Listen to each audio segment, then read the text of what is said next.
COVID-19 challenge 3.0 is 100 air squats, 100 sit-ups, and 100 push-ups. This format for this particular challenge is different than the other two. In this one, you are allowed to partition the reps any way that you want. In other words, your accumulation of the reps does not have to be in any particular order. You can accumulate the repetitions in any way you want. If you want to do 1 rep of each at a time and cycle through for 100 total rounds, you could do that. If you wanted to do 10 reps of each at a time, cycling through the 3 movements and accumulate them in 10 rounds, you could do that. If you wanted to just pick random numbers and accumulate your reps as you go, you could do that. And finally, if you wanted to, you can do all 100 reps of each in order, and really whatever order you want. I also wanted to further clarify, just to make sure you understand, there is no order. So even if, as you can see right here, it should be right here on the screen, I'll display what the actual work is and what the challenge is. And it may have push-ups first, or sit-ups first, or squats first, and then have an order in which it's listed. You don't have to follow that order. You can go in whatever order you want. So if you want to start with sit-ups or push-ups or squats and go from that to the next movement, and you pick whatever that movement is, and the last movement is another movement, you can order it however you want. You just have to complete this work right here on the screen 4 times. Once you complete all the reps of all 3 of these movements, that is your score. Okay, so again, whatever order you want. But you have to complete the total of 100 squats with your body weight, in other words, air squats, 100 push-ups, and 100 sit-ups, okay? And again, I'm going to say this. You can accumulate any way you want.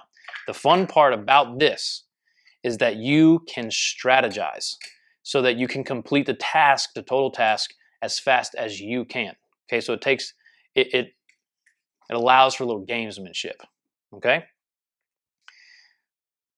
Please be advised, the movement standards for these movements are important, okay? We need to establish what is and is not a rep so that it can be fair for everybody. So please stay for that part of the video. This is gonna come right up next after this part right here. So let's go ahead and get into those standards. Let's talk about the squat first. For each rep, you need to start standing up fully at the top. The knees and the hips need to be fully extended, which means that the hips and the knees need to be fully open. Once you've established that, you can go ahead and start squatting down. As you go down, your hip crease needs to go below the top of your knee.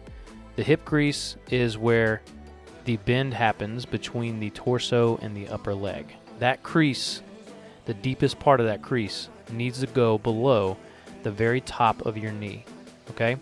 You can go further down than that if you want, but you must at least have your hip crease go below your knees before you stand back up to full extension where you started, and then, and only then, will the rep be completed.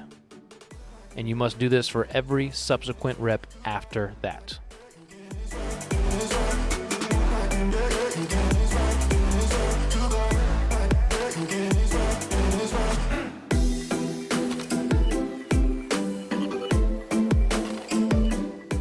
Next, the push-up.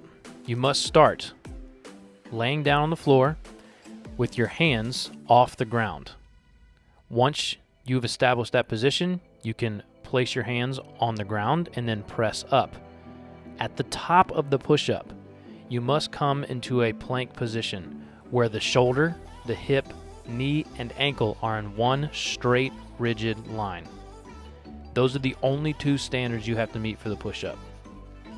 So therefore, you can either push up with a rigid, straight body throughout the entire movement, or you are welcome to worm your way up, which means that the upper part of your torso starts to come up first, then the belly, then the thighs, and eventually coming up into a plank position where you have that straight line accomplished. So I'm showing a few of these reps, a few of these types of reps here in the video where looks like I'm warming up, or I'm pressing up while leaving my knees on the floor. This is fine as long as you eventually get into a plank position.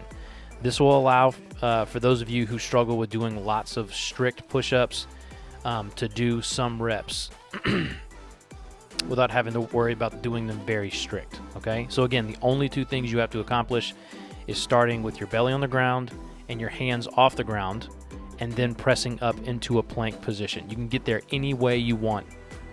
But remember, you must start on the ground first with your hands off the ground. And every rep after that, you must return to the ground and then take your hands off the ground again to start your next rep. Before we start talking about the sit-up standard, I want to mention that I recommend using some sort of soft padding, either a pad like this I'm showing you in the video or a yoga mat for your lower back while doing sit-ups, so you can protect yourself from any abrasion with your skin. So let's talk about the standard. With the sit-up, you must start at the top with the point of your elbow past the crease of your knee. So if your knee bends, there's a crease there that happens. The point of your elbows should be past the crease at the top of the sit-up. Then and only then can you start the down part. When you go down, you will go down far enough to touch your elbows to the floor, both elbows that is, before you come back up to the starting position. Remember, in the starting position, the point of your elbow must go past the crease of the knee. Once you've accomplished that, you have completed one rep. Then you will go back down for your next rep, and at the bottom again, you must touch your elbows to the floor before coming back up and bringing the point of the elbow past the crease of the knee. Last part of this standard, you must keep your 4 fingers, not necessarily your thumb, but your 4 fingers in contact with some part of your head or face at all times. If at any point your fingers come off your head or face, that rep that you are attempting will not count. You must have your fingertips touching your head or face the entire time you are attempting a rep for the rep to count. Last, notice that I'm using some sort of structure to hold my feet in place. In this case, it's my weight tree. You're welcome to use anything like the bottom of a couch. You can use some dumbbells, a sandbag, something heavy enough to hold your feet down. You can also use a partner for this, all of which are fine. I would also recommend you use something to hold your feet down, because if you don't, it'll make it much, much harder.